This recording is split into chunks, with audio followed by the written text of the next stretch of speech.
நீங்க ஏன்னா சொல்ற இந்த அந்த நான் எக்ஸ்ங்கிற மனிதர், எக்ஸ்ங்கிற சமூகத்த சேர்ந்தவங்க கேட்கும்போது மட்டும், ஒரு சில சட்டப்படி சில விஷயங்கள் பேசி, அதுக்காக ஒரு கமிட்டி ரெடி பண்ணி, ஒரு கொடியேத்தணும்னா இருந்தாலும் கூட, ஒரு தெருவுக்குள்ள அந்த கோயில் தேர் போணும்னா கூட, மக்கள் அந்த பாதையில நடந்து வரணும்னா கூட, அனுமதி கேட்க வேணும் அப்படிங்கிற ஒரு விஷயம் ஏன் இருக்குன்னு நெனைக்கிறீங்க? ஏன்னா நீங்க அதுதான் நம்ம வந்து ஒரு காஸ்ட் பிளைண்ட்னஸ் நம்ம இருக்குங்க. இந்த ம். கேள்விகளே வந்து காஸ்ட் பிளைண்ட்னஸ்ல இருந்து தான் வருது. இந்த சமூகத்தின் கேள்விகளே. நீங்க ஏன் இன்னும் இந்த படம் எடுக்கிறீங்கன்றாங்களே.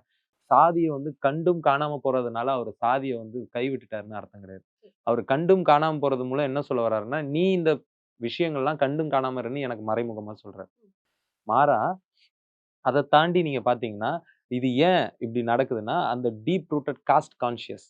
பாபாசாஹிப் சொல்ற மாரி இது வந்து ஒரு ஃபென்ஸ் கிடையாது உடைச்சு போடுறதுக்கு. இது வந்து ஒரு வேலி கிடையாது பிடிஞ்சு எறிஞ்சுறது. இது வந்து ஸ்டேட் ஆஃப் மைண்ட். அந்த வந்து ஒரு ஒரு சிந்தனையாவே இருக்கு. நீங்க வந்து எல்லாரும் தனி மனிதன்னு நெனைக்கிறீங்க. ஆனா ஒவ்வொருத்தரும் யார்கிட்ட வேணாலும் போய் கேளுங்களேன். ஏங்க வந்து அங்க வந்து சேரி மக்கள் வந்து இந்த பக்கம் நீங்க விடுறதில்ல? காலங்காலமா இருக்கு. காலங்காலமா என்ன இருக்கு? இல்ல கா கட்டுப்பாடுகள் ஆ இருக்கத்தான் செய்யுது. காலங்காலமா ஏன் அந்த கட்டுப்பாடு ஏன் ஒருத்தர மட்டும் ஒரு ஒரு வரையறைக்குள்ள வைக்குது? அந்த ஒருத்தர் ஓட்டு போடாம வந்துட்டு இவங்கலாம் ஜெயிச்சு மேல வந்துடுறாங்களா? என்னோட கேள்வி. அந்த ஒருத்தரோட ஓட்டு முக்கியம் இல்ல. ஏன் அந்த ஒருத்தர தள்ளி வைக்கிறாங்க? அந்த ஒருத்தருக்கான எல்லா விஷயங்களும் தள்ளப்படுற நெறைய விஷயங்கள் நடந்துகிட்டே இருக்கு. அது காரணம் சாதி தான். ம். அததான் சொல்றேன். மீண்டும், மீண்டும் நீங்க அந்த சாதிய ஆதரிக்கக்கூடிய சித்தாந்தங்களும், அந்த ஆதரிக்கக்கூடிய மதங்களும் எந்த ஒரு இது வந்து ஒரு குற்றச் சமூகம். எல்லாரும் சமம் தானே சார் சொல்றாங்க. எல்லாரும் சமம்.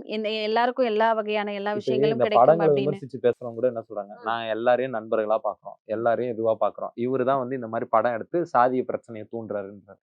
அவரு நான் கேட்கிறேன், பைசன்ல ஏதாவது ஒரு இடத்துல இவன் இவன் இவன் வந்து என்ன கீழன்னு எடுத்தாரா? இல்ல. யாரன்னா இழிவுபடுத்தி காட்சிப்படுத்தினாரா? பிற சாதியில இருக்கக்கூடிய ஜனநாயக சக்திகள கூட காட்சிப்படுத்துறாரு. அந்த ஜனநாயக சக்திகள் மூலம் தான் நம்ம வந்து அ விடுதலை அடைய முடியும்னு சொல்றாரு. இதையெல்லாம் தாண்டி பாபாசாஹிப் அம்பேத்கர் என்ன சொல்றாரு? சாதி ஒழிப்பு என்பது தா தீண்டப்படாத மக்கள் மட்டும் செய்யக்கூடிய ஒரு விஷயம் இல்ல. அதாவது தலித் மக்கள் மட்டும் சாதிச்சு விட விஷயம் இல்ல. அது வந்து ஒரு கபடி விளையாட்டு மாரி தான். என் கைய மட்டும் நம்பி நான் வேலை செய்ய முடியாது. இன்னொருத்தன் கைய புடிச்சு நான் நம்பி இருக்கணும்.